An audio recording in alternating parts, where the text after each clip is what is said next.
And we are live. Welcome for part 2 of the Belgium Wave with Julien Oder and Graham Rundle. And I worked my English tonight. I hope you enjoy it. Please, Julien, we are all here. Okay, so the last time we just saw the first big day of the wave. It was the 29th November 89. And so now on the picture you see there, we are now the 1st December 89. Or maybe 1st or maybe 2nd. We are not sure, but the start of December. So you have Bernadette C. She works in her kitchen at Profondeville. It's a little town, and she see through a window a lighted triangle flying in the sky, and she goes rapidly outside to better see the object. And her daughter is with her, and you have the two witnesses were flown over by this object. It was at an altitude of 10 or 20 meters, so it's the first image, the one on the top, and she saw that he had a metallic matte gray color and 3 white lights at the bottom, rounded corner, and Miss C also see an orange light at the bottom in the center. So this is the little dot you see here. And when the object flies away, they saw the back side. It had 5 or 6 lights on it, and the object made no noise. And after investigation, the size of the craft was estimated at around 22 meters. So as you can see here, it's the picture of reconstitution by the investigators. And so with taking some reference, like how the witness, put his hands to say, yeah, I've seen it was like this, and they calculate with some visual reference, and so they have nearly 22 meter wide. That's really, really useful having that superimposed on the pictures, though, to show its direction. I know those pictures are taken in the daylight, and it would be sort of getting towards dark. Or it was already dark when that went over, I presume. Yeah, it was between 17 and 18. Yeah, between 5 and 6 o'clock. Yeah, 5 or 6. But it's really helpful that to give some idea of how it's going across, because you don't always get that from the kind of the descriptions about how something moves. You can visualize it in your mind, but you can also be like thinking about something else entirely. Well, that's really, really helpful. Yeah, usually when they made, they still do this technique to make a reconstitution, to put the object on the scene. They make a picture and they draw. Usually the witness make a little doodle, from what they saw, and then they try to put it in context. So we don't have much more from this one. The next one is another shape. And this one, the witness saw it 2 times. The first time it was the 1st December at 1850, and the other time it was the 10 January, 10 January 90, and it was around 1935, and so. The first time, we don't know for sure if it was the same craft or a similar one. This drawing, 3D reconstitution from all time, but let's call it a drawing. It was made after the witness have seen the craft 2 times, so he had multiple angle. I want to say, because the first time he didn't saw the light part of the site, for example. So here we are with Mr. G. He's an amateur photograph, and at around 6:50, he was waiting to go at an exhibition opening from his photo club, and one of his two kids arrived, all excited. He said, "Oh, look, they are here again!" And you should know that all the afternoon the kids have already seen strange thing in the sky and calling, "Oh yeah, UFO are here," and but we didn't really care at this moment. And so the kids come, "Look here, they are here again. Come!" And Mr. G goes out on his terrace and he sees a friend of his kids at the end of his garden, and the kid is just standing on the wall. He say, "You see, there is one coming." And but he was really calm. The witness was astonished about this, because for him it was crazy, but the kid, it was just normal day, UFO in the sky. and so the subject made no special noise, and Mr. G see the object and he say it was huge, really huge. So it's a dark diamond shape with two big lights at each corner, and but Mr. G couldn't see all the corner in one look. He had to turn his head to see all the lights. So it must be really huge. The size was estimated at around 50 meters, and it wasn't really far from him. It was flying outside his garden. We don't really know the distance, but it wasn't really big. So, and imagine 50 meters, it's like a football field on wide. So yeah, you have to turn your head. And there was also a kind of bell at the bottom of the bottom center, and so it's that thing you see here, like a bell or a dome, and it was illuminated in orange, and the top of the bell of the dome, it was illuminated in dark green. So it had two colors, And the bell was surrounded by a row of red light flashing in sequences. So it's the little dot here. And Mr. G described the speed of the craft. He said the object flies really slowly. We could follow it by walking at ease. So it must be really slow.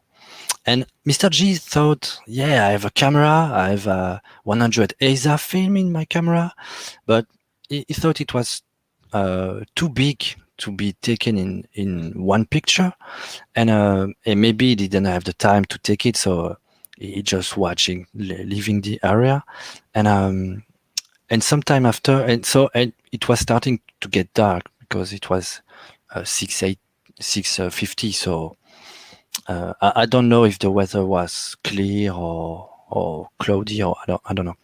And the second times, Mr. G was driving on the highway to his photo club, and he see a stationary object in the sky, and it was the same model for him. But this time he regretted that he didn't have his camera. And he left the highway, he stopped his car to watch the object for about 10 to 15 minutes. And then the object starts to move slowly and goes toward Les Fagnes. It's a wooden area around this place. So that's our second testimony for tonight. Next, we have it was a painting from Benoît Viérin. He made that for reconstitution for what the witness saw. And here we are, also the 1st December at around 23:15, so 11 p.m. 15, and we are at Bruxelles to change. And here we have Miss Robert and her friend, Miss Morales. And they drive on a boulevard, they follow the canal in the city, and they see lights coming, and they thought at first, it's a plane, and this light emerged from the roof and arrived near the canal. The lights suddenly stopped. It didn't move. And the two friends first saw, they was thinking, yeah, it's a plane, it's gonna crash on the city, or, it was really low. And they stopped the car and they opened the windows. And at this moment, they see this rounded triangular flying object with the three big lights, like they describe it like portholes, not really big light.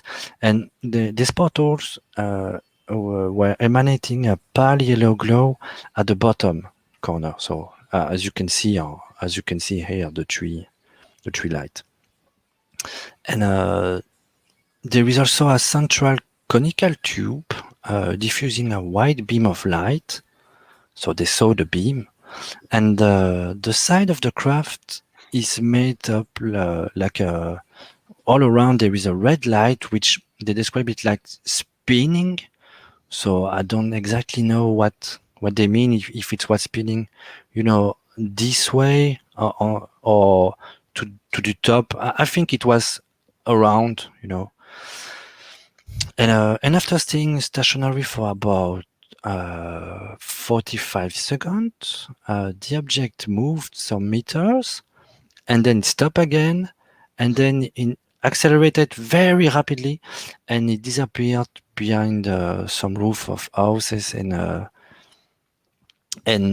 while accelerating, it made a sudden left turn at an angle about 20 degrees. So they didn't saw it for a long time, but it sure had made some impression. And it was just, at the just a little above the roof. And in Brussels, we don't have really big house. It's, I don't know, usually 4 stairs up. So we can say like 10, 15 meters maybe. So the craft was maybe at 20 meters high. I don't know. It's a lovely painting as well. Yeah. One of the comments in the chat says that this could also almost be an old science fiction book cover, and I understand. Yeah, I understand the point he's making. So yeah. Yeah, I don't know. I don't know if I really had the right to to share it, but I see the name, so it's lovely. But it's an interesting really lovely. It's an interesting case as well, because you say it's a rounded triangle. It's another shape yet again. It's got the same kind of like corner lights, hasn't it? But it's it really resembles at the first one. So this one. Yeah, I think right. It's really close. Maybe it's the same kind, but this one had light on the back, and the other one is full with a full light on the side. So but a lot different from the ones that we're showing last week, aren't they? So they're just so different again. Well, I tried to take each time a different one, different kinds, so we see the different shape and so on. I could tell you 10 stories with the same kind of craft, but it's better to see the whole range of shapes. And the spinning red light as well around the light around the edge of it. That's something different as well. It must be like the old. Well, it made really like old science fiction. I think on this case, I like it. Honestly, I like it. So do I. Yeah, intriguing. We see the color. We see the colors also, and usually in black and white, you don't have this impression. Brings it to life. Yes. Yeah. So after that, I have some stories about the suburbs. We are the 3 December, Sunday 3 December, 89. And this is the first investigation campaign from the suburbs. And they called the last few investigators they still had at this time. And last week, I told you there were like, 50. But in fact, at the start of the wave, there were about like 10 people. And with the wave going on, there had more people going active again. But so the 3 December, they call all the people they can, and they have about 10 people, and they start to investigate and take testimony in the Eupen region. So because the first part, it was like Eupen, Liège, so on the east side of Belgium. And also the same week, we had the 2 radar stations, the one of Glons, it's a bit north of Liège, and it's part of the Autan installation at this time. And the other one is Zemerzak. It's south of Gand. It's the military one, special for Belgium. And the both radar seems to have spotted some strange things going, but they weren't really able to determine exactly what it was. The National Defense said the speed of the movement was really fast, but they stayed cautious on the declaration, and they said they will need more investigation. It could be a simple atmospheric event. I would like to say that if it was really just a simple atmospheric event, they wouldn't just say it about, we had a really strange object or dot or anything going really fast. They must have what we call the angel for the radar. It's the convection bubble or this kind of thing. So little bubble of cold air, invisible, but the radar picked them and had echoes going back. They have these kind of things all the time, so we don't know. But at this time also, the Colonel Wilfried de Brouwer, which became general later, but at this time it was colonel. It was in charge of the. It was from the general staff of the Belgium Aerial Force, and he specified that these dots aren't really clear and they are not detected simultaneously by both radar. He also said that the atmospheric condition of this last day had some thermic inversion, so they were really favorable for apparition of parasitic echoes on the radar, and also there wasn't any visual observation made by a military plane near Eupen. So when he talked, it's about for the 29 November. At this time, also a lot of media talked about the AWACS plane. So the plane with the big radar dish on top. Yeah. We had 2 of, I think, and usually there was one flying because for the border of the Germany, it was still Cold War, just finished, but they had to be vigilant.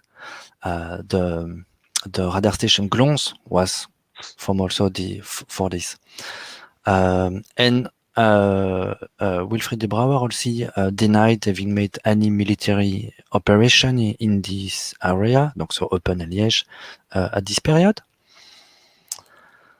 And also, so at this period, the General Secretary of the SOBEPS, Lucien Clerbeau, was literally assailed by phone call. It was the only guy on the phone. And the SOBEPS start to think they need some help because imagine there were maybe 10 investigators, there were maybe like 12 or less than 15 people, and only one on the phone call.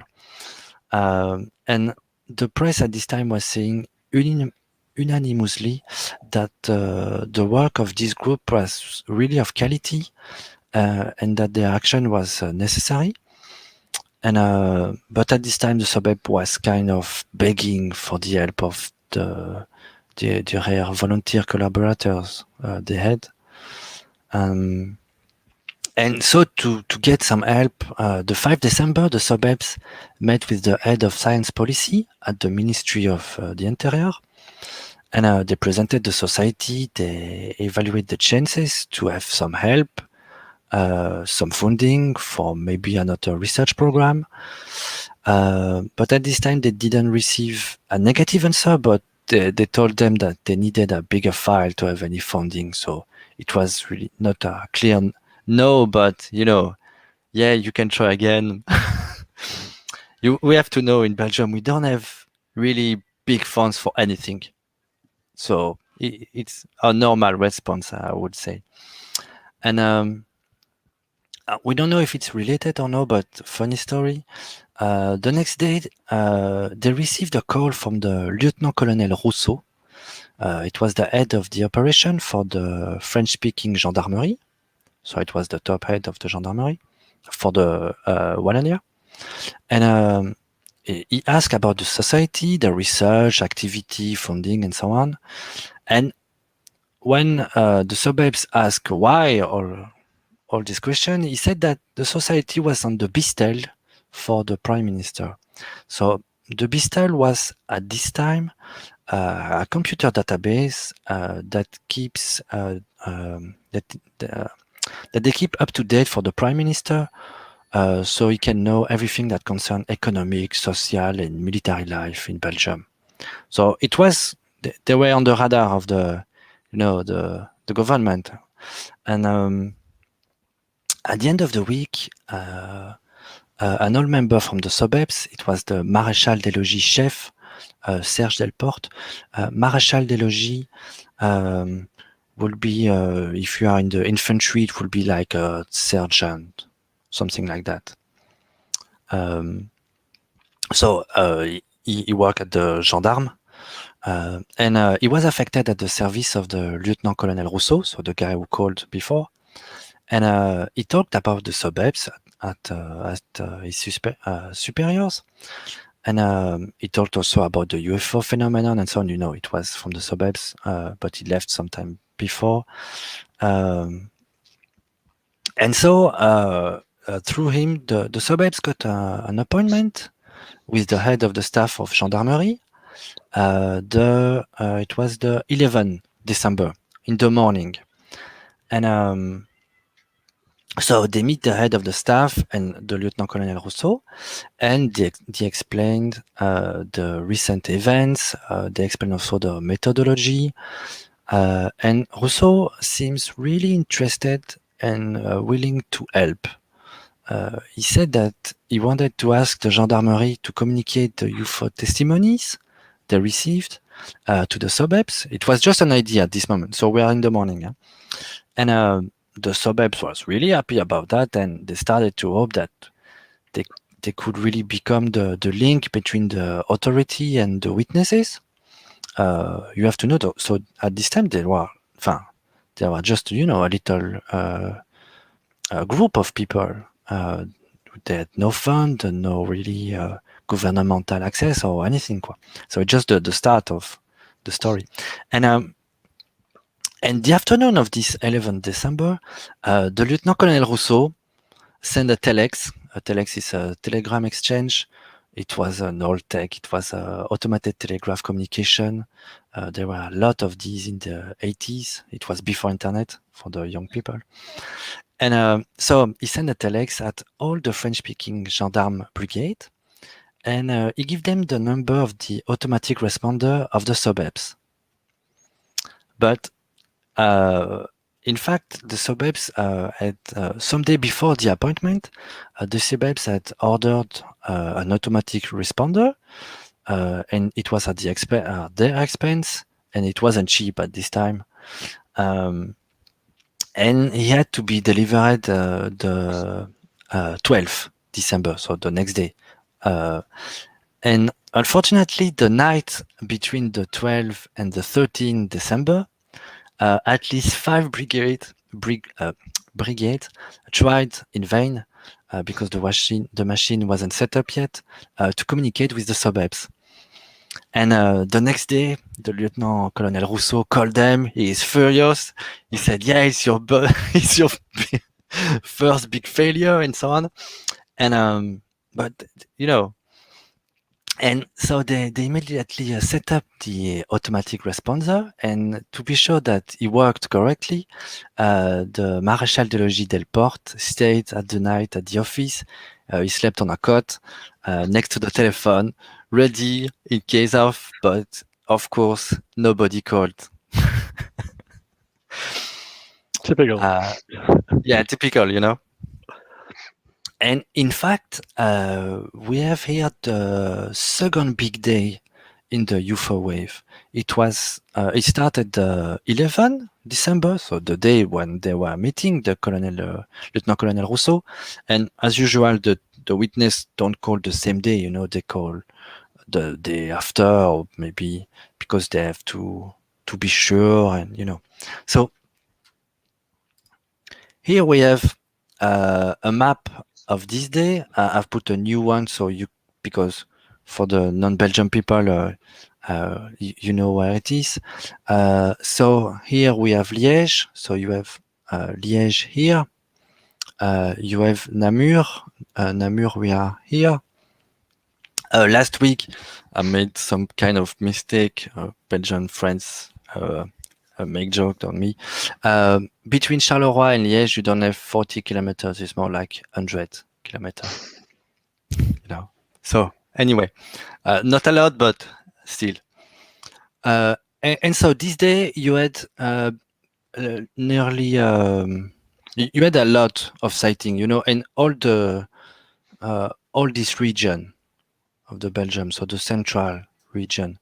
You have to know that this road here, it's one of the big highway in Belgium.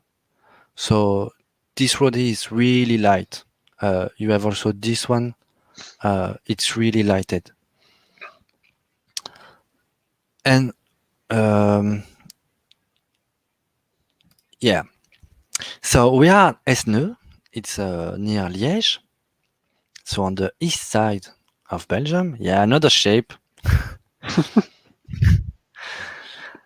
And here we are, so the 11th December at 6:35, 6 p.m. And you have Miss Maggie L. She's driving her car toward Fontaine. It's a little hamlet overlooking the valley. And the surroundings are mainly meadows. And there is an electric plant, an aviation beacon, and a water tower. It's the only things instead of the meadows in this region. And Missy, she sees on her right an object very bright at about 800 or 900 meters from her. And she first thinks it's a chopper. But then she quickly realizes it's not a chopper at all.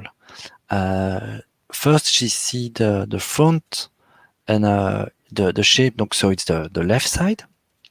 She sees that first, and she describes it like a big bell, you know, and or maybe it's a cap you put on your head, but maybe more a bell.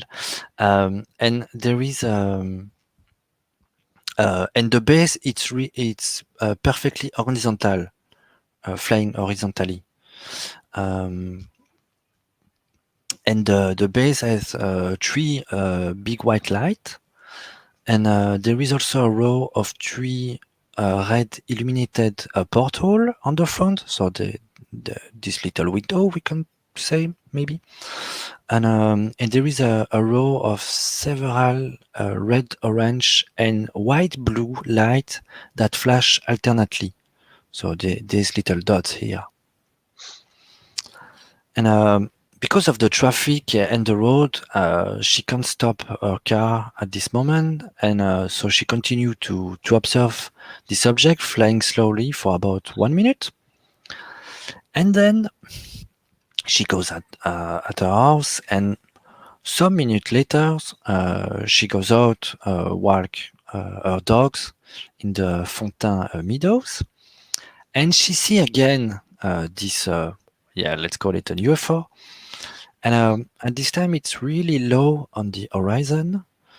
She described it at the height of the big trees, so it's quite low, and it's about at 700 or 800 meters. It seems to be huge. We don't have really the size of it, but she described it as huge. just to have a portal would have the size of the full moon.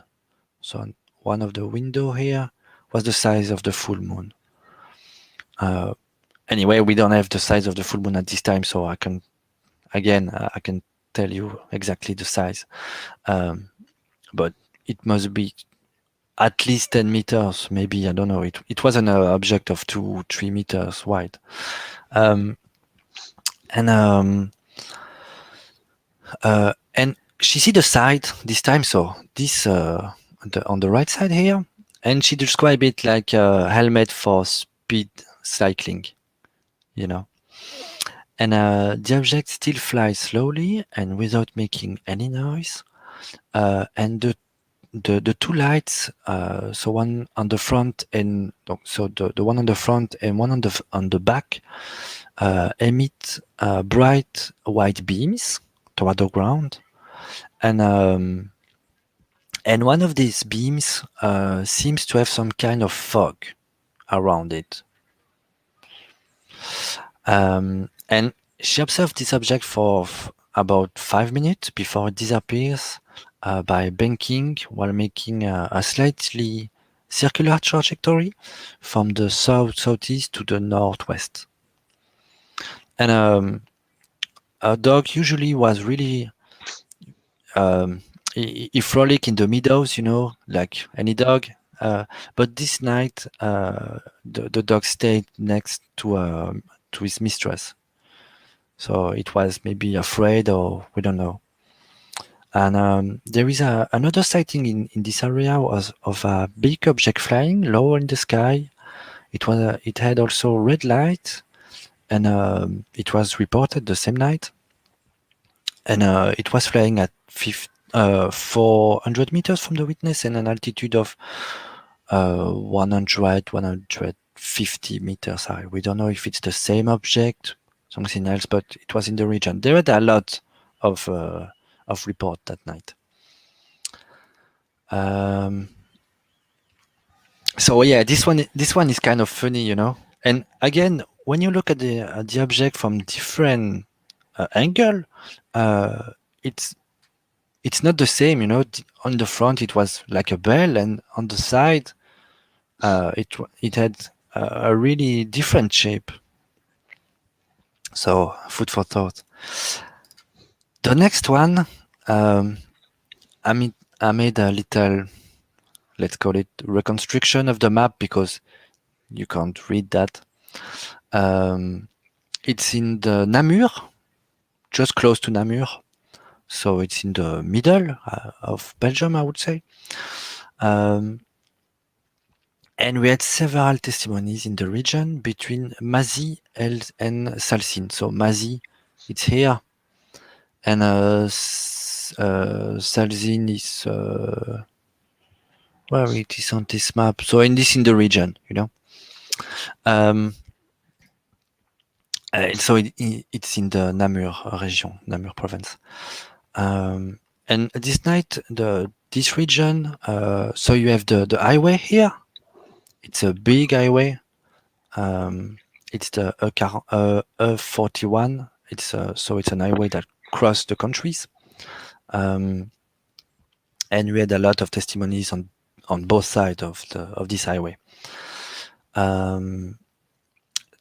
So for this one, it starts at 6 p.m. 15, and when Mr. Vincent V and Nathalie H, they see, while going their car, 3 white lights and 1 red in the direction of Templou. So it starts here, and they don't stop. And at around 6:30. The couple is at Floor F, in front of so it starts maybe here, we don't know. Maybe I didn't make the right, you know, pattern. So it starts at Templou here, and at 6:30 the couple is at Floor F in front of a movie rental store. Yeah, it was a thing at this time. It disappeared, but you know, you could go on to rent movie. And and they see the same lights, but this time they seems closer from them.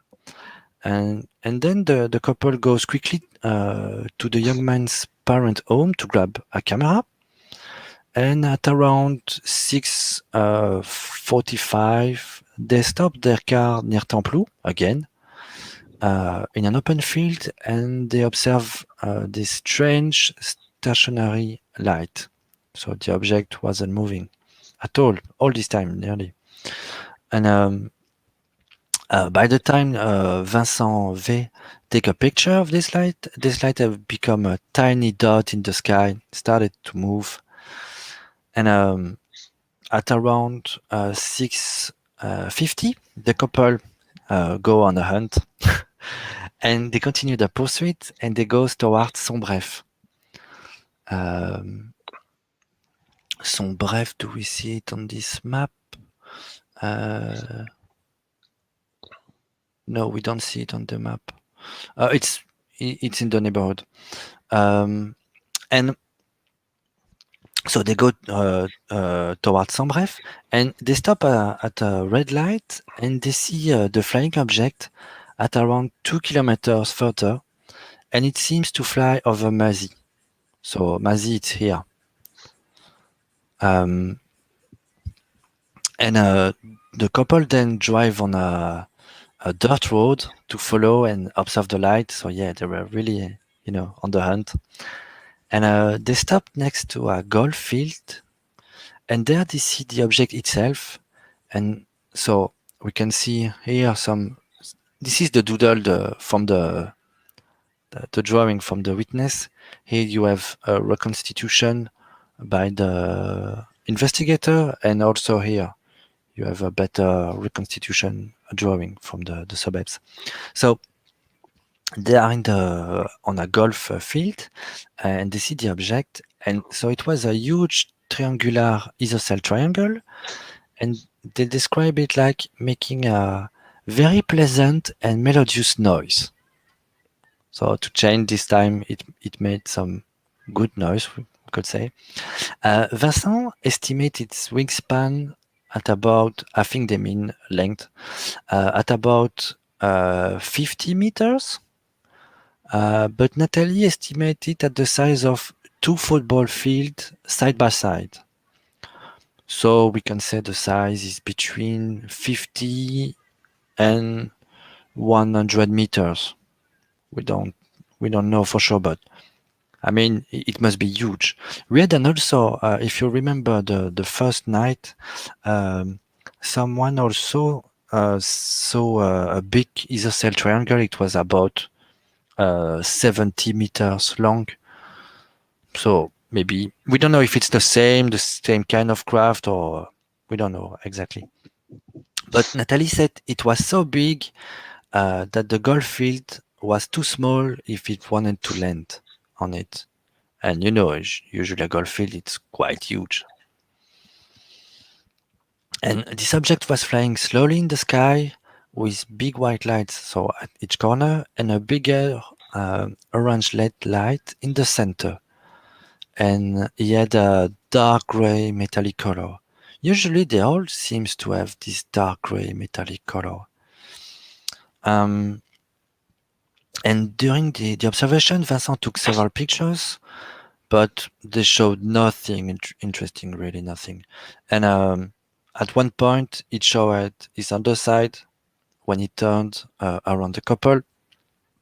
So that's why I think it's this drawing when they saw the craft banking while turning.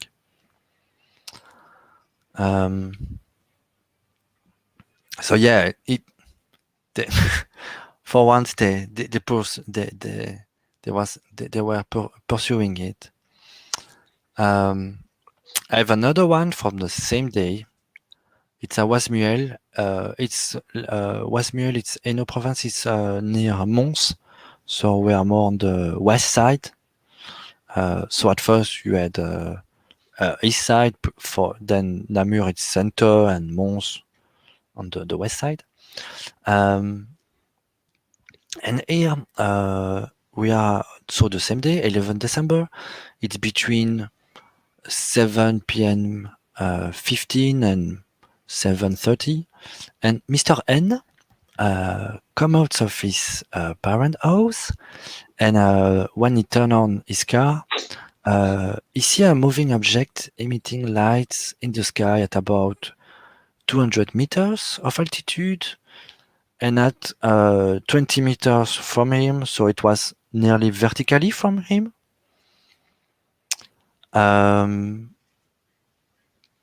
And the three white lights, so he didn't really saw the edge, I mean, of the craft when it was under it.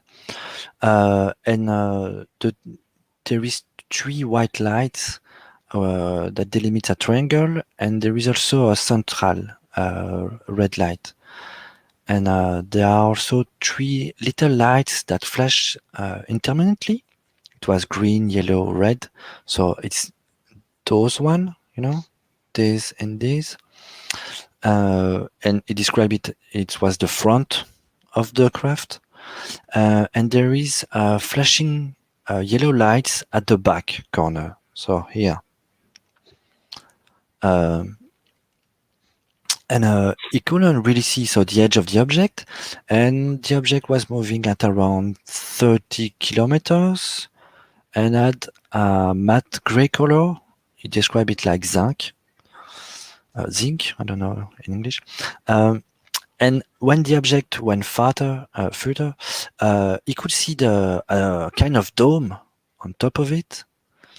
So it's the second image here. And the object made no noise at all. And as you can see here, we have the typical saucer, but like the last week, there was another one, triangle with kind of saucer shape on the side. But as you see, it was a triangle and not a disc or things like that. But here it's I like it because it was, you have the saucer, you have the ball under it. It's kind of a classical one, but in triangle. It makes you wonder how many previous cases from the 50s and 60s, when they were seen on side on, like profile like that, that looked like saucers, how many of them might have been triangles. Yeah. That's what that's the first question I asked myself when I saw the drawing. I said, "Oh, it's a classical saucer, but in triangle. So maybe the odd, if you only see the side of it, yep, you can't know." That's right. Very strange. Very strange. So, and really, it's interesting. So that's why I chose this one. So that's the end for the 11 December. And here, this one is kind of funny. Yeah. Here we had the 12th December, and I have quite a long story of it because they describe it all the process of the investigation on this case. So we are at Jupille-sur-Meuse. It's near Liège, if I don't see anything stupid. My brother lives there. What? My brother lives there. It's just next to Liège. Okay. I'm right. So, and so it's around 2 in the morning, 15, and you have Mr. EF. He's an engineer, and he's sleeping, and he gets woken up by a strange noise. And first, you think it's the boiler, to heat the water, or the heating machine for the house. And he goes to check it, and the room where this boiler is outside in the garden, and so he go check, and everything works perfectly, and he shut down the water circulators, but the noise continues, and he start to be intrigued, and the noise seems to come from the street, So he leaves the boiler room and he goes in a little courtyard. I don't have the. I remade this image with the map, but so you won't have the map. Sorry. We had a question earlier by Jimmy B. Is there some other info to call the upper parts as windows? Not really. When the testimony calls about some kind of portal, we could say it's kind of window. If I translate correctly, she described it like a hublot. So for me, hublot in French, in English, you could say porthole. I don't know. It's really so it's a little window. Is that because it's a little window, or is it because it's lit up? Looks like it was looking it into was a craft. lit up. It seems to be lit up from the inside. Okay. And not like a light or a projector or and round shaped. Yeah, the other one was more. If we come back, they seems to be more square or rectangular. It was square, and he called it hublot. On this one, yeah, I think. Yeah, That's because usually a hublot is round. A hublot in French is a roundish window you have on submarines that are heavily reinforced or boat to take care of the pressure on the craft. Okay. Yeah, I've heard the word before, and I knew it equated to porthole, but I didn't realize that was actually the literal definition of the word. Usually, what we call hublot, you can have a square hublot. They are the window that you can open and seal on a boat or submarine. So it could be a square one. You can find a square hublot. What is really interesting that he said hublot and not windows. That's what is puzzling me. Maybe because he thought about spaceship and yes, or maybe it was just the shape of them. Yeah, maybe. That's humanizing an object, isn't it? To what we would expect. We would expect to see windows, a control, a cockpit on a craft. So yeah. And Jimmy asked if it can only be another texture of the ship. Well, if it's a texture, it was lit. Illuminated, so maybe they could make illuminated texture just for the fun of it. We don't know. There are several reports of actual windows and people looking through the windows into the craft. So it's more a picture in many cases. They have several. If you remember last week, I talked about some guy we see in the dome some white movement inside and in wave, and so we don't know exactly if it was just lightning effect or if there was a little being inside, and we don't know. But there are several reports of people just seeing the window or the portal, or call it whatever you like, illuminated one. So they see. Imagine like the tree square here, illuminated in yellow, whitish in the sky, and they don't see the craft. They don't see the light. We had a report from a gendarme, and I saw a good picture of it. I could not share it because it was from a documentary, and I didn't have the right to share it. The portal the things with portals on, they go back to the Second World War. There was reports of bomber crews seeing torpedo and cigar-shaped objects with a string of portals along the side. So those stories are quite, can go quite old. I've seen. I don't think I've put one in the in all the case, but there are several cigar shape with several windows, we could say, on the side, and a light under. I've seen at least 2 of them. Yeah. So, but as I needed to choose, you know, otherwise we will stay all the year talking about that. That could be a great exposition. Exhibition. Exhibition. Thank you. Exhibition. We could do a great exhibition with 1,500 cases, with each one a file, drawings. I think the suburbs made one. I could be wrong, but I think they made some conference, and they had some picture, not really picture because every picture is bad, but drawings and so on. So here we come back to Jupille-sur-Meuse. Sorry, I don't have the map, but the important picture are here. And so Mr. EF goes to his boiler room. He shut down the machine. The noise is still there, and the noise seems to come from the street. And so he leaves the boiler room and he goes in a little courtyard on the side of his house.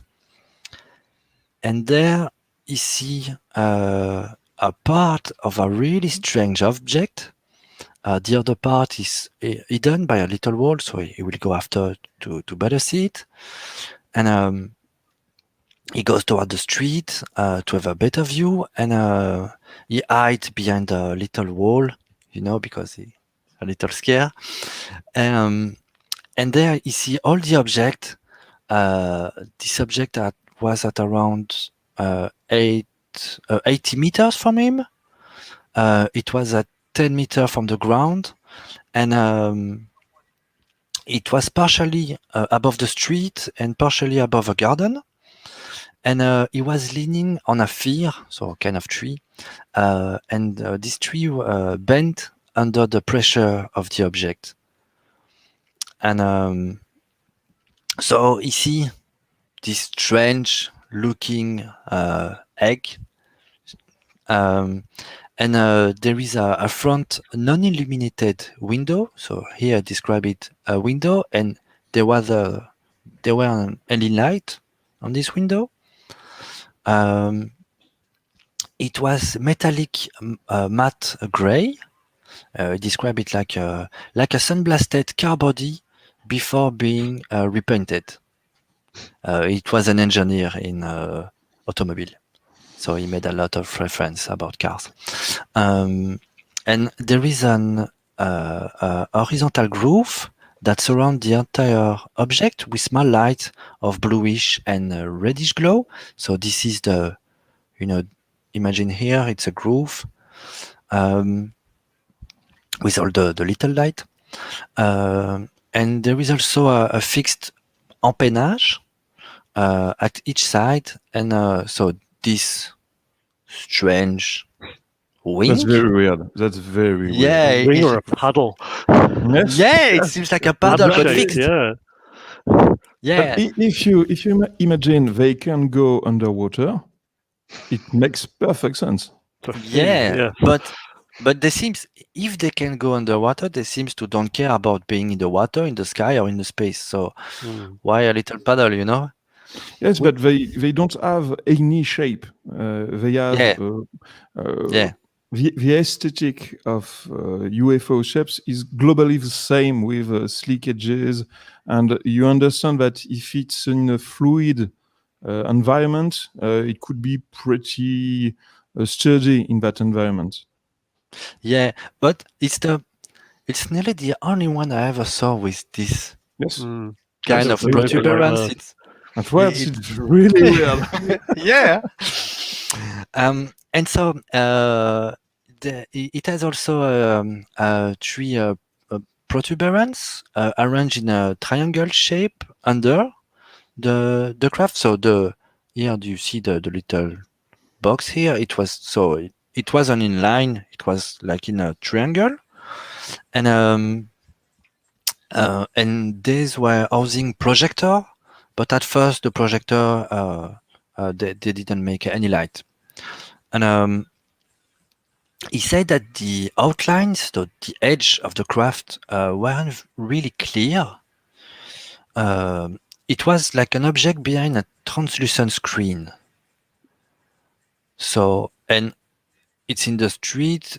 I guess the street is illuminated, like nearly all the street in Belgium. Mm-hmm. So even if it's a small town, there is light. And there is also there is a pattern that form like 3 ellipses interlaced symmetrically. So here you have like a logo, a pattern, you know, and I describe it like the trajectory of electron on of an atomic nucleus, you know. Mm-hmm. And he estimated the size of the craft at about 20 meters. So it's kind of big. Imagine see a 20-meter paddle shape sitting on a tree, just 80 meters in front of you in the night. It must be something. And so he's still hidden behind the little wall of his courtyard, and Mr. Yef see the object move a little to dislodge himself from the tree, and at this time he made again the noise that woke up the witness. So it was silent after, and the object start to take altitude, and at this time the 3 big lights are now lighting up, so the light under it, and the witness hide even more because he start to be really scared, and he didn't see anything move on the window, or he didn't see anything, and so the object start to move slowly above the houses, and the lights emit a very bright yellowish white light. And after passing the houses, the 3 lights went out, and the witness couldn't see the object anymore. And the object was on the little meadows. So you had the street, and he passed the houses. He's in the middle. He shut down the light. The witness don't see anymore the craft, but it must be in the dark because you don't have light in the middle, and it's 2 a.m. And after some minutes, you see something coming from behind the houses. It's a big column of vertical light going up in the sky, and we estimate the diameter of this column at about 1 meter, and the light intensities don't vary, all the beam, and then the light disappear. So like the usual science fiction, beam me up, Scotty, and I don't know. So that's his story. And you see here the drawing. You have so at first it was on the tree, and it dislodged, and he move and go behind this house, and it disappear. And go. And according to Mr. EF, there were 3 circles of shorter grass in the middle, and each circle was about 3 to 350 meter, and they were arranged in a triangular shape and with about 15 meters between each one. And then the investigation start. The next day in the morning, first before the investigation, he saw his jacket, which was not stored as usual. So he thought that he didn't dream last night. First constatation, and after some reflection, he called the gendarmerie, and about half an hour after, 2 gendarmes came and he told them his story. So you can say they came quite quickly. And sometime after the gendarme left, so after he told his story, we are still in the morning, Mr. EF saw several vans with several men coming out, and they started to question the people in the surrounding, on the different houses in the surrounding. And there were gendarmes from the Wandre Brigade, so it's a little town next to Jupille. And there was also a man from the Federal Police. And with the exception of the oral declaration he made earlier with the 2 gendarmes, the witness made no written statement, no PV. So it's kind of the minute when you talk, to the police and they describe something, and usually you have to put a signature on it and so on. So he had nothing written, and then all the group of people leave, the gendarmes, they leave. And at the start of the afternoon, there are some militaries that came, and Mr. EF saw a senior officer with his driver and 4 vans with several militaries that came out of this van, and they immediately investigated the meadow where he thought there were traces on the ground. And according to the witness, they took some specimen from the traces on the grass, and the driver of the senior officer asked him several questions in the name of the officer. So the officer never talked directly to him, and he asked questions like, "Are you sure it's not a balloon or a joke, or are you drunk?" Or this kind of kind of question. And also he heard some officer talking at each other, saying, "Yeah, we should take some aerial picture of the place."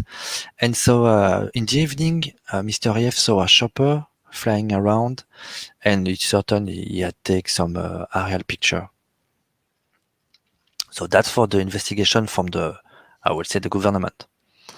And then you have the Sobeb's investigator that came, that heard the story from the gendarme, and so they go to the Wandre Gendarmerie, and they meet the Maréchal des Logis Trom, and who was leading the investigation. He went at Jupille, and according to Trom, he didn't really clearly find the 3 circle on the ground, and still according to Trom, you could distinguish some circle with a lot of goodwill, and because there was some packet of more dense grass, but really nothing remarkable. So, and then, okay, the Sobeb's investigators leave the gendarmerie, and they go to investigate and interrogate all the houses in the surrounding. And when I mean all, they went to 60 houses. Yeah, when they go, they are serious. And you have to know that the gendarme just went to some, maybe 5, less than 10 houses, and just on the side of a street, not all the houses. And the majority saw nothing. They were sleeping. They didn't hear the noise or anything. But a young girl, a teenage girl, 15 years old, from what we call the MR family, saw something that corroborates the story of Mr. EF. She said that she woke up at that night because of a strange noise. Her shutters were closed, but she saw a bright light outside, and her room was a bit illuminated from this bright light.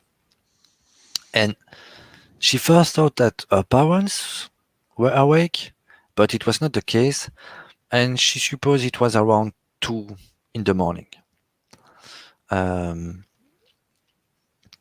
then the Sobeb's investigator, they found another testimony from Miss GL, It's a retired 70-year-old woman who live alone. And that night, she woke up also by a strange noise, and she heard the noise going from right to left from his room. So maybe it was the moment of when the craft moved, or we don't know. And lastly, they found also Miss L.E., another witness, and she was intrigued that night by a bright light in the surrounding of her house. She also woke up because of a big noise, and then she saw that there was a bright light outside, and she described it as in broad daylight. So it must be quite a lightning, And so we have multiple testimonies. So there, and they didn't go to the gendarme or anything. It's the suburbs that go from house to houses. So there is a big chance that the story of Mr. EF was true, because you can never know at 100% of the testimony, the witness. Mhm. But here you have several witness, indirect and usually you don't describe that you're being woke up by a noise and you saw a big light that illuminate your room even when the shutters had closed. Fascinating. Yeah, Guys, I've got to bow out now, I'm afraid, but no problem. I hope the rest of it goes really well. I will catch it up as soon as it comes onto Twitter, it's been advertised. I'll watch the rest of it with interest, and I'll see you two guys next time round. See ya. Have a good night. Bye.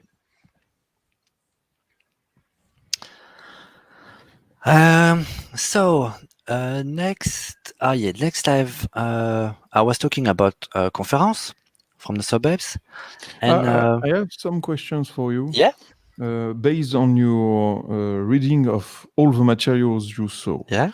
There is, I think we can say now that we are really close to a disclosure event where mass population realize the phenomenon is not just X-Files. Yeah. Just the basic principle, the phenomenon is real. Just that. There is something. Yes. We could say that. There is objects, they are real, we are not hallucinating. There is real UFO, like unidentified flying object. We don't know what is this, but there are things. Exactly. And we will never talk here about unbased theory or anything outlandish. We You won't talk about Little Green Men? No, we won't. Or I will have a body with me and I will vivisect it on live on YouTube, and it will be a crime. I just started an international war. So what I would like to ask you is sociological questions. Yeah. Were there reports of panic in the streets? No. Were there mass calls to the police asking what it was in the skies? Yes. Okay. Was the mass? Police... Mass. Exactly, we don't know, but we didn't had, like they had in the Washington in the 50s, start of the 50s. We didn't have a major disruption in communication.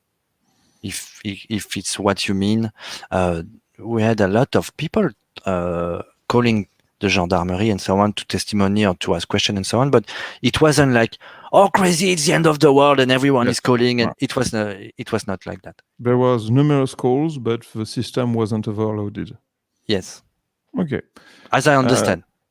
Yes, but because it's one of the major ways on Earth on a very populated area.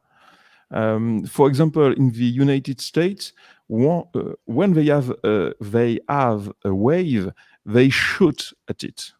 I mean, they take their guns and they shoot at the UFOs. Well, I'm not kidding. It's actual police report in the US.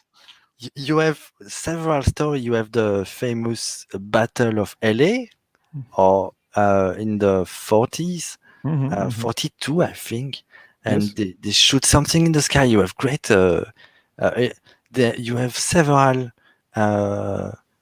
story of there is a guy in this house in the wood, or you don't know, and he see something, and he take his gun and he shoot at it, like Yes. it's America. Yes, exactly. So it's really a question of culture at this point, because I think if the US, like if Washington DC was one of the town that saw that kind of wave, you would have an entire army mobilized to shoot them down.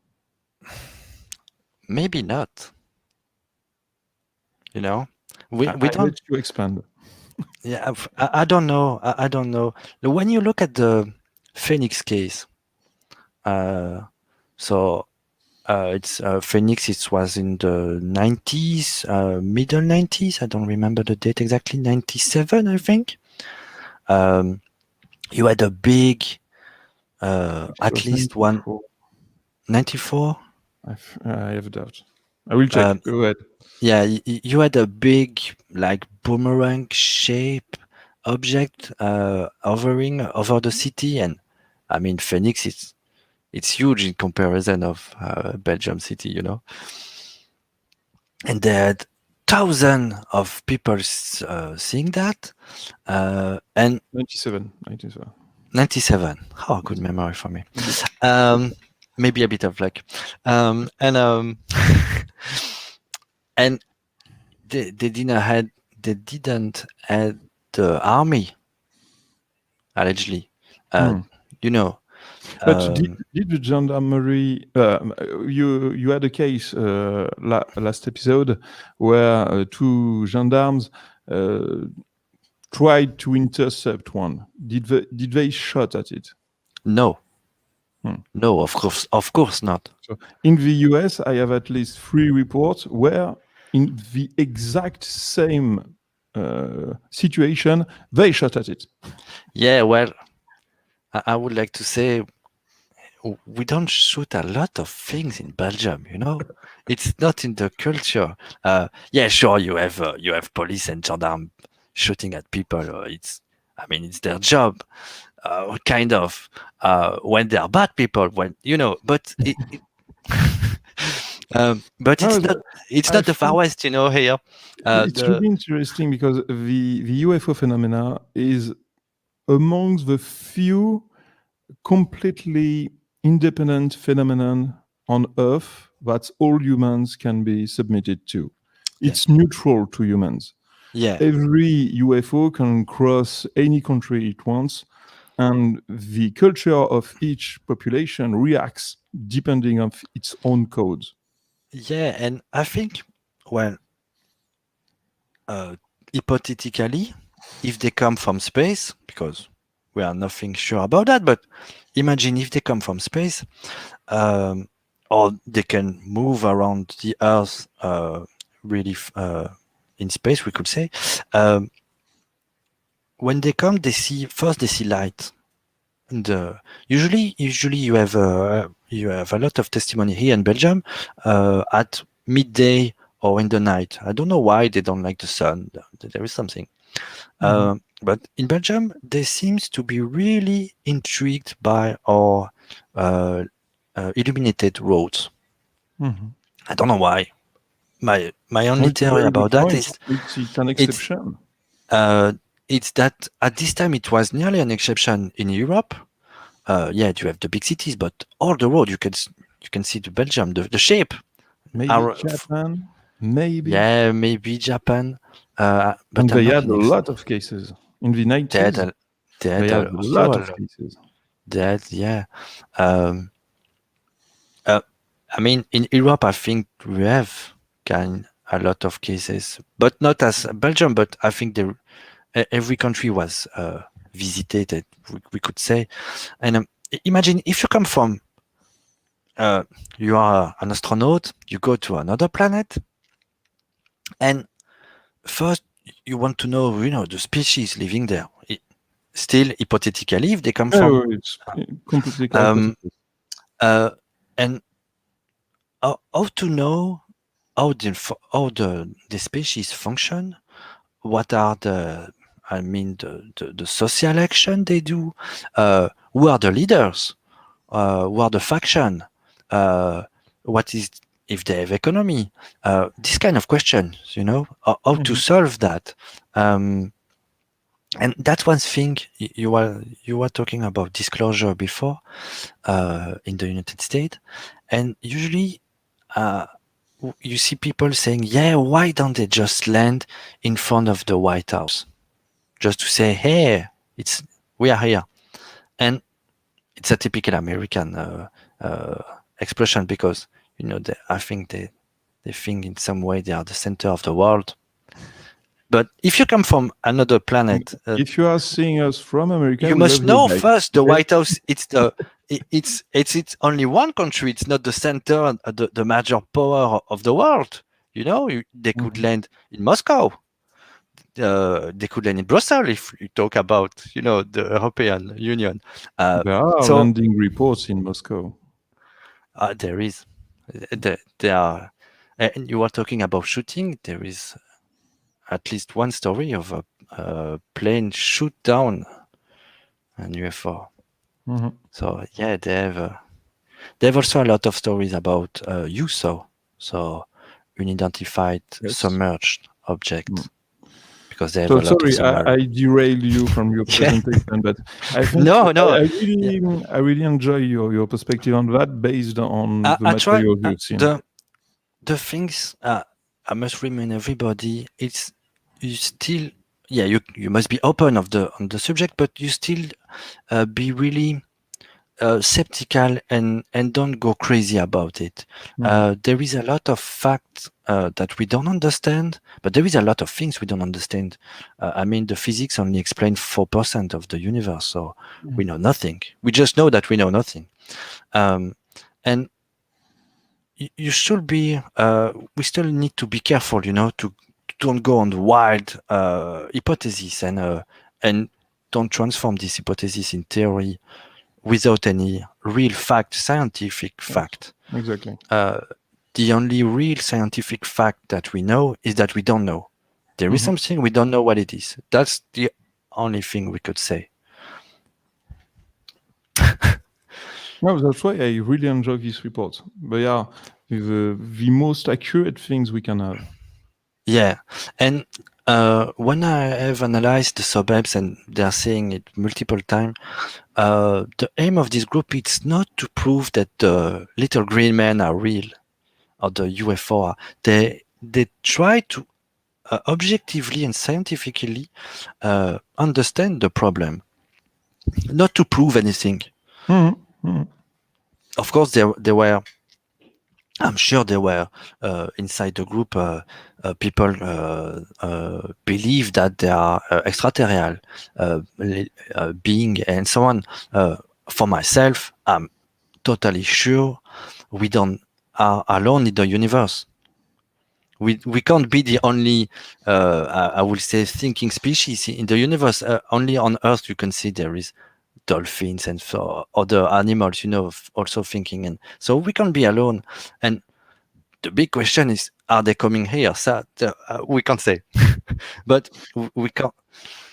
I remember it's a kind of archaeology that doesn't exist.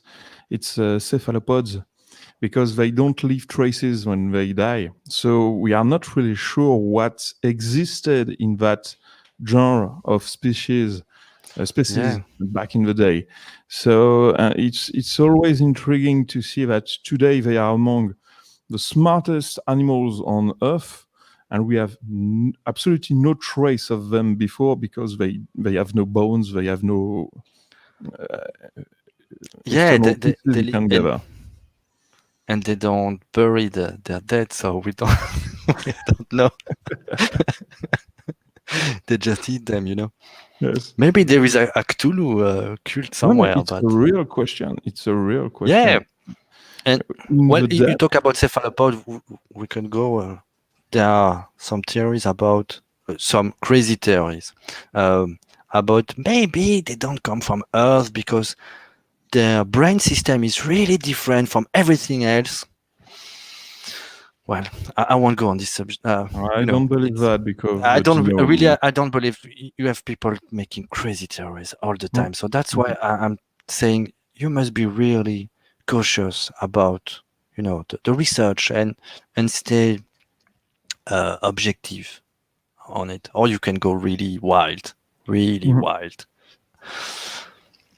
So why was yes. So we are now we have a Cthulhu fan, by the way. Welcome, Yeah? Jimmy, to the club.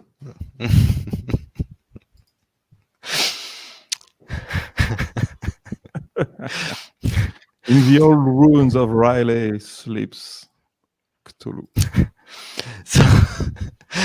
So we are the 18th December, and this is the first big press conference from the Subapes. They had already made some apparition on media and so on, but this one is the first they make, and there are several members of the Subapes, and there is also 3 representatives from the Air Force staff, and this includes the Colonel Wilfried de Brouwer. And this was the first meeting they had in person between the Brouwer and the Subapes, and both left this press conference with good impressions about each other. And Michel Bougard, it was the president of the Subapes at this time, he summarized the first collection of data they had. So because they made the first investigation the week before, and he explained a bit what they knew at this time, the characteristics of the things observed, the hypotheses they were there. The only hypothesis they were sure is that it wasn't F-117 or balloon, or because the media talked a lot, but I mean a lot, about this stealth craft, and you have, the general media, but you have also kind of scientific magazine, Science et Vie. They are publicizing.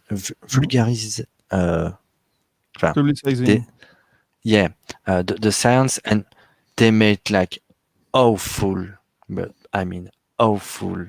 explanation, or they went joke, like the French joke on the Belgium speaking on it was bad, and they had a lot of also the sensational media saying and usually they had the response, it's the 117, or it's a balloon, or it's the military secret craft, or anyway. We just had a very famous French reporter yesterday telling that all those that saw UFOs were drunk. So don't worry about humor. Yeah, well, the mainstream media, when they can't explain, but there is a lot of pressure and they can jump on a good clickbait. Why it wasn't clickbait at the time, but it always existed. And at this conference, they also showed some video. They had some from witnesses, but it was only some ball of light in the sky, like every time. You see nothing. The people see with their eyes when they film or take a picture. You see nothing. And at this time, the Colonel de Brouwer confirmed that also the theory of the 117 was impossible for several reasons. The first is they won't never test on above Belgium. It's it's impossible. And he also explained that the night of the 16th December, so 2 days before, 2 F-17 had scrambled to something based on hundreds of witness calls. And because they had seen something really strange in the night in the region of Liège, but in fact, all these people had seen some laser beam from a discotheque going in the sky, making a light show. And de Brouwer said that this kind of installation should be more regulated, especially during this kind of strange time, you know. So it was the real first scramble of the F-16, but it was for nothing. And still on some story, we can now go the 10 January 90, and there you have the Major Stas, who called the Sobebs, and he invite them to visit the radar installation at the Glons, because there was a lot of question about the radar pickup. And the Major Stas at this time, it was the head of the Belgian Air Force, and it was at 5 days from retirement, and he was really interested in the UFO question, and informed his successor, who was the Major Lambrecht, about it, and he praised the Sobebs. And so the 22 January, the Sobebs visited the radar station, and they asked a lot of questions. The military weren't totally happy with all the questions, you know, but they asked him anyway. And in particularly, you had they talked about the echoes, so the angel the radar gets, and they asked if they could have missed something from the operator or the informatic filters, and the response from the military was, in good word, that there are technical limitations, like the echoes that can reflect on the ground, some parameter choice from the radar, the altitude too low from the object, or when they stand still, they can't track it. Also atmospheric conditions. So the radar, you know, it's not a magical I see everything. And at this time they didn't saw anything special. And after the tour, the representative of the Air Force evoked the possibility of a real collaboration between the Sobebs and the Air Force. So it was the start, you know, after the gendarme, the military. And Auguste Messen, it was a professor in physics at UCL, donc c'est l'university, Catholic University of Louvain. He was a member of Sobebs, and it's the guy that have studied all the radar data from the night of the F-16 after. And so he asked if he can have access to the radar data, and particularly the informatic listing where you can find the raw data. So before the filter and something.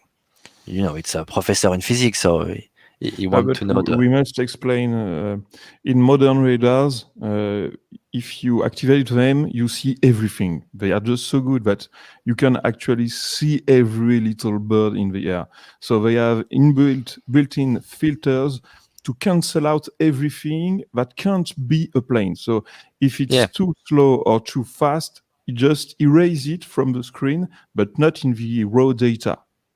Yeah, and at this time also they had this kind of filter, but they weren't as modern as now. But they were, the technology didn't really evolve, you know. But in France, we had them in the we're late talking 80s. about In the late 80s, we had these filters on our radars.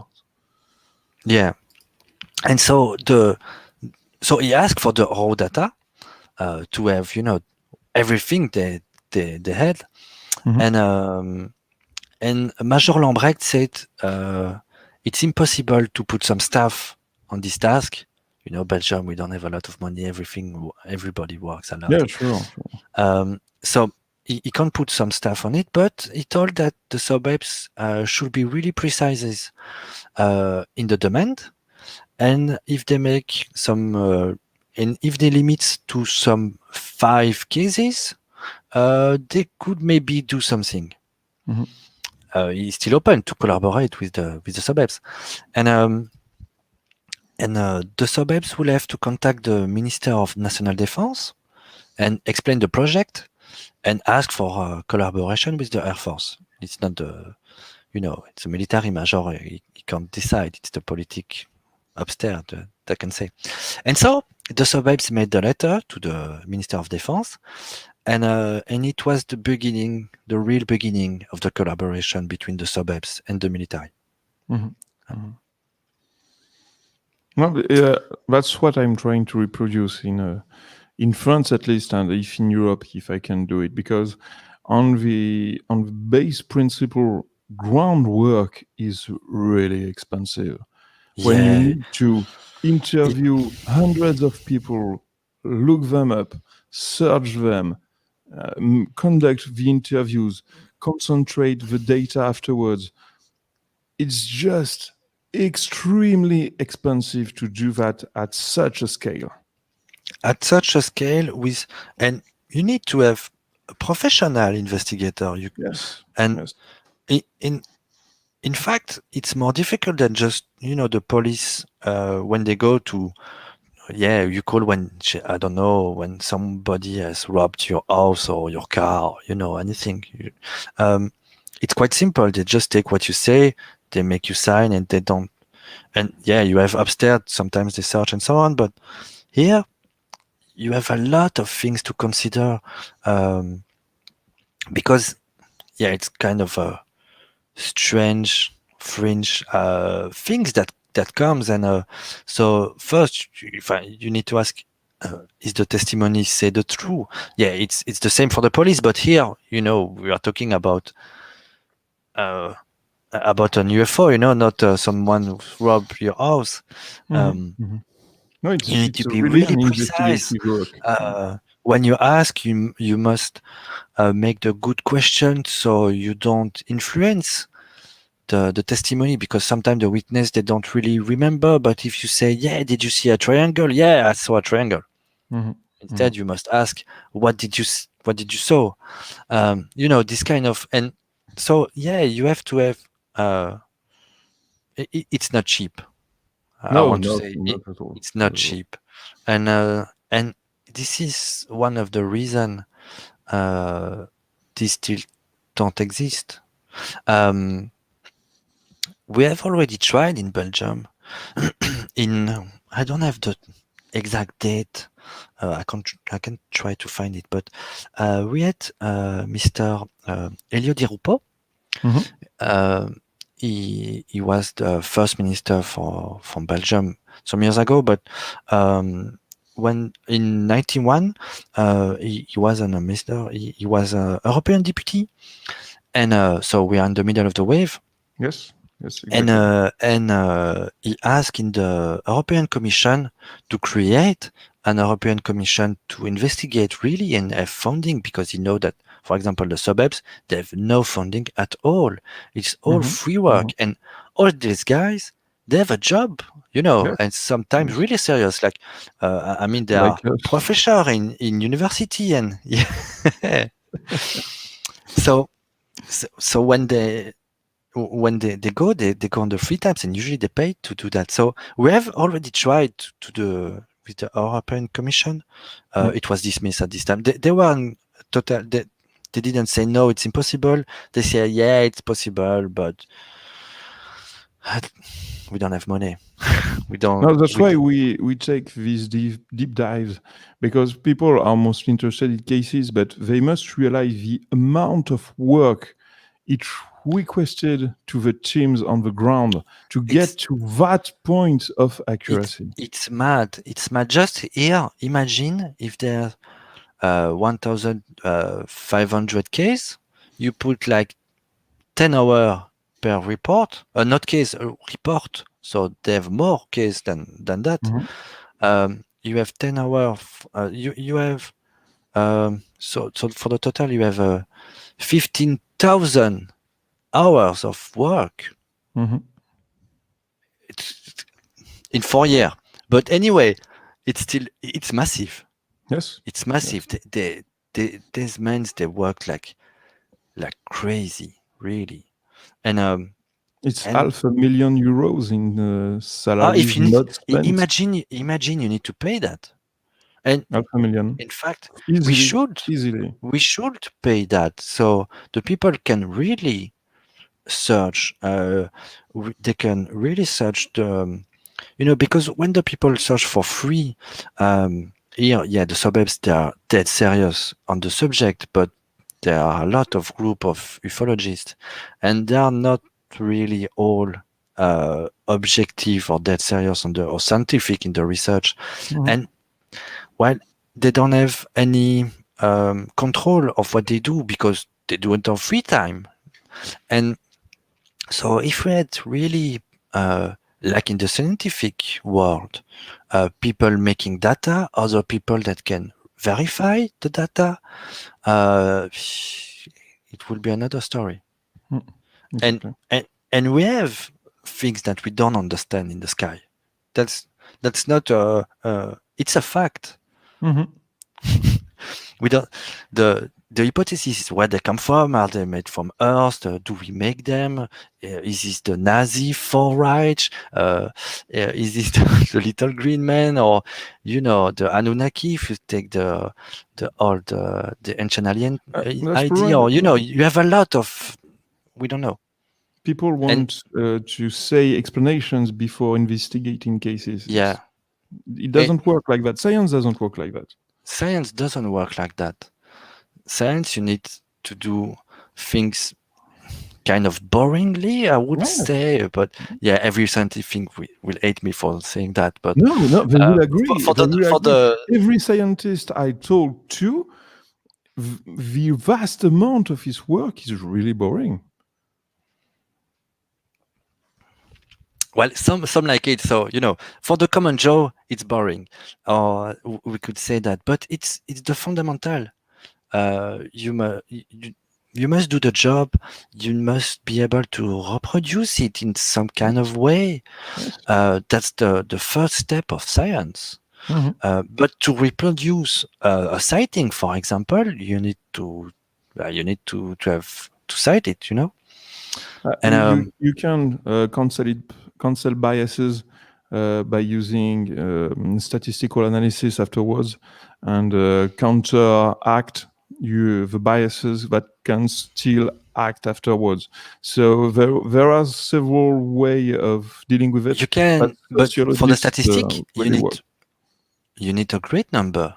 If you want, if you made statistic on 10 cases, you have nothing. No. You need 1,000. To work at 200. At 200, but you have a screen. You start. I would say you start to. So maybe one day we will have real research on this, and not American military. But if you have too many cases, you can have what we call a sigma of anomalies, which are mistakes that happened and that overlaps, and it appears as a statistical signal, but it's just mistakes overlapping each other's. And if you don't counteract that when you have 20,000 cases, you need to be very aware of overlapping mistakes that can happen. But this is, I would say, the basis of statistic work in any field. But many don't realize it when they try to make investigation. They have basic method, but they don't understand that all methods need to be controlled to be accurate. Yeah, and I think for now we don't have yet the perfect method to study, search, and it takes a lot of time. Yeah, it takes a lot of time, and I think it will take a lot of trial and error. It's a pain. I imagine. But first, you need to contact the real investigator. They must also agree to talk, because usually when I want to talk to the cobwebs, I can. It's not the problem, but the little time they have free, they want to search, they want to study, they want to do the thing. They don't want to talk to the media, or they want to, because they do on their free time. So it's difficult, And I understand it completely. I try to, sometimes to apologize for all the questions because I asked a lot of questions. Just also to don't say anything stupid because I respect all the work they've done, and it will be a shame to say stupid. Real researchers love good questions. I mean, for my methodology project, I have access to the best experts in the world, but I don't disturb them for nothing. Exactly. I ask for example, for the night of the F-16 about Auguste Messin, and they said me, it's an old man now, and if we disturb it, is for really good question, not just Yes, exactly. And I say, I understand. I totally understand that. I think we still. What time we have? 20 minutes left. 20 minutes. I think we can have 2 cases and then a story of the try of the suburbs. They tried some things. That will be the run. So here we were talking. We were talking about Phoenix. So now we jump a little in the time. We go in the March 90, the 12th March to be exact, and this is the third big night of sighting. There were at least 30 sightings around Wallonia that night, just that night. Wow. I don't have the map, but it was anywhere. You see Wallonia, you put a dot, 30 dots, and you have the sighting. How big is Wallonia? Like 250 kilometers long? Let me show you. So you have on the map Wallonia. So you have the border here. We arrive at Liège. So it stops somewhere here, and it goes. Tirlemont is still in Wallonia. Here. Something like that we could say. If you, it's not really a straight line, but small piece of an entire country. Belgium in itself it's the half. It's the south half. You take the Belgium, you cut on the middle in half. The south part is Wallonia. So it would be eighth of France. Comparing France, it's small. It's really small. You could compare it. Maybe for the France it would be the north, but way before Paris. Yes. Yes. So it's on that area you have 30 cases in the same night. Yeah. So the between Charleroi and Liège you have 100 kilometers here, and so you could say in this part here, something like that, maybe more like here, you have 30 cases just in one night. So it's the third. It's the third big night. And we are talking 30 witnesses or 30 different crafts. I think a lot of witnesses maybe saw the same or the same kind of craft. I don't have I didn't have the drawing for all the craft. I just picked 2 because, as I say, we could spend all the year on all the case. They had all kind of craft. They had triangle. They had like this, the boomerang. They are cigar shape. It's amazing. Honestly, it's amazing. Sorry, I'm slowing you down, but I have too many. No problem. We can anyway put the story on the next stream. I think we will need 1, maybe 2 more stream. If you want to make some comparison, if you want to make some comparison between what we saw in As Belgium and much other as case, you or want. Honestly, as Okay. much as you want. okay, so I would say at least 2 more, at least. So here we are, the 12 March 90 at 8 p.m. 35, Mhm. and we have Mr. André G. He drive his bus, and he has only one person inside the bus. It's the late hour, and he arrived at the town of Brass, and it's Brass at Luxembourg province. So we are on the southwest of Belgium. And his attention is attracted by 5 lights with different colors arranged in a boomerang shape. So this. And these lights are going toward the bus, and he slowed the bus. He asked the other person in the bus, "Do you see that? I'm not dreaming." And so he slowed his bus at around 20 kilometers, and he opened the window to listen if the object make any noise, but he hear no noise at all. And although this object was really low, like 50 or 60 meters altitude, Mhm.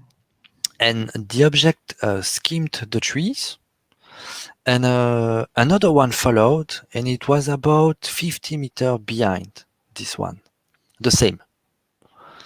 And both boomerang, we could say, they had a wingspan of about 25 meters, and they moved in some jerky movement. So they moved for 2-3 seconds, they stopped, both of them.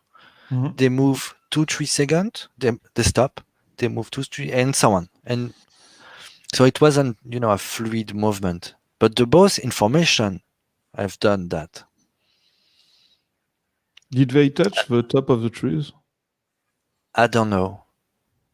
He said they skimmed the tree, so it was close of them. I don't have more detail about that. I don't think they have touched the trees, but there is a lot of report of this kind of object flying really low. Yes. And if they were, I mean, imagine if this was the B2 or any prototype from America or other country. Imagine they will fly at 50 meters high. They will be totally nuts to do that. They will shred the trees with the engines. Yeah. Yeah, that's another question. If that, like, when you see the old boomerang or wing that at first was made by the Nazi, and they had big propeller, 4 or 5 propeller on the back. These things, so it wasn't a reactor, but I think the wind on the back of the plane must be really intense. And the B2, I think it can move some tree. To be fair, there were some spy balloon prototypes that were made 8 years later by the US. But the problem is that that kind of balloon that has the exact same shape and small lights under it can't accelerate that fast. It's for evacuation, but you can't speed on a balloon. Yeah, and you can stop and then change position immediately, and then accelerate, and then stop. And this is Louis Luisando talk when he talk about UFO or UAP, to make the non-stigma new word. It's dying quickly. I don't see. If you saw the media, UAP is disappearing. Oh yeah? Oh yeah, they are all on UFOs now. Well, it's the UFO. Well, it's the both words can be said, because an UAP, if we talk about, for example, the convection bubble on the radar, it's a water. So, Right, and you have non-structured lights that are floating around, you can't really call that object. Yeah, when you have a ball of light in the sky, is it an object? For me, an object must have some matter. If it don't have matter, it's not an object, but it's still a ball of light. So how do you describe a ball of light? It's not water. I don't know, honestly. But yeah, people know UFO, the term for it's, OVNI en français for the French that listen to us. And all the Spanish use OVNI. Yeah? Fun. Yeah, I discovered that while reading reports. The German speaking in Belgium, they used it UFO at the time. So this night also there was, I told you, I think it's this night, last time about a man in this garden and he see multiple wave or multiple craft for 1 hour and a half, and he saw like 13 or 20. It was this night. Okay. So it was the night of the big formation of a lot of craft.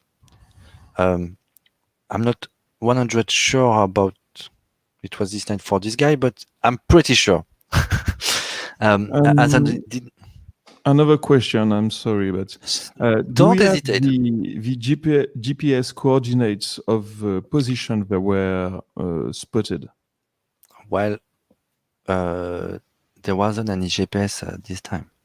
No, but I mean the coordinates are the same. We added the GPS later. I think, knowing how the suburbs have done several, and I'm pretty sure they have a pin on the map precisely where the man or when the witness saw the thing, they have a pin somewhere on the map. The book had some maps, but if you want to go, did I have the? No, it wasn't this map. I didn't make for this one. They had a lot of little map, but sometimes they weren't really clear to read, so I didn't included them, and I didn't want to recreate, because when I do that, I'm not, pinpoint precise like them, and I don't want to make any mistakes. So, if I ask that, is because Stephen Bassett gave the advice that nobody really understood the unidentified theory that aired on History Channel.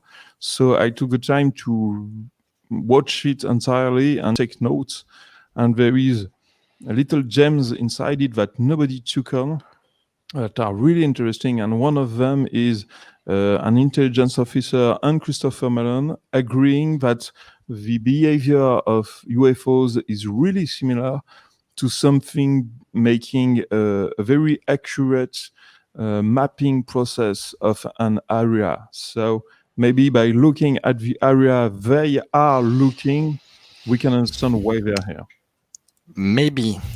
I honestly, when some of the story of this craft in the Belgian wave, they really seems to scan and map, and and again, hypothetically, if they come from space, they see the light, they come and they must go on to check what is going on, why is everything is lighted. Are they reach some kind of way or advance, or what is the secret of the grounds? Because we have a lot of map of ground and so on. For example, there was a lot of mine in Belgium. So maybe that's an interesting idea. Maybe if they can make some penetrating ground, research, they could see all the mines we made. They wondered why we dug out the earth. And why? What is the things we search? And again, I don't want to go too far on that, but if you go on the ancient alien theory, these entities were really interested in gold. They mined the earth for that, hypothetically. So, I mean, anyway, if you come and you see that research or ground or maybe they search something. The first night, the UFO, the two gendarmes tried to intercept. They saw it above a lake, and it was really making some kind of scanning or surveying of this lake, and maybe what is inside, I agree. I think it's a good idea, and it has been overlooked so far. But it's only theory, nothing, When you have intelligence officers looking at it, you can be pretty confident there is something interesting there. Yeah, but something you can be sure it's not because they are, officer that they know really more about the phenomenon or the things. Sometimes the real researcher know more than the man in charge. What is interesting with them in the US is that they are analysts, so they have the best data available. I think we are all in awe to the capacities of the US to spy absolutely everything on Earth. Everything. And, they are the guys it's a long time. sort the data out, and they are trained to do it. So I think when they see a pattern among all the patterns, very interesting to look at. And I think this is something, maybe they do it, when you have the talk about the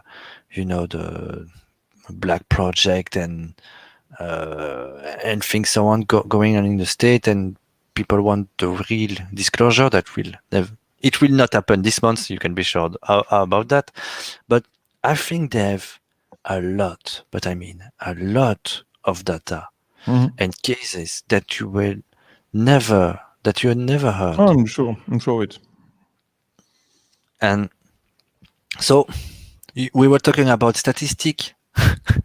If we could regroup all the data and the statistic of the world, Brazil also have a lot. Working on it right now. I will send you an email just after that episode. Nice. Yeah, and they seem really open on the question also. It is very hostile there, so the military takes it really seriously. Yeah. But they seem to have incentive when you have people that disappear completely. They are horrible story, like the cattle mutilation, but with people. Yes. I mean, maybe it could be bandits, in the woods, but bandits with lights that come from the sky. The laser bandits, And there is, for those that are listening, you can go on Twitter and look at Ronnie Verne, and he is a Brazilian researcher, and he is translating Brazilian military reports into English, and you can read them for free. Everything is free, so it's really, really interesting. I need to check that. That's what I'm when I after this, when I have the time to have more information, I will do. Great. So we have 2 minutes left. I think we will end here. And I think we will end here. We will continue. So next Thursday at 8 p.m. CET, and we will do another episode with Julien Oder from Belgium. It's me. Goodbye, everyone. Goodbye.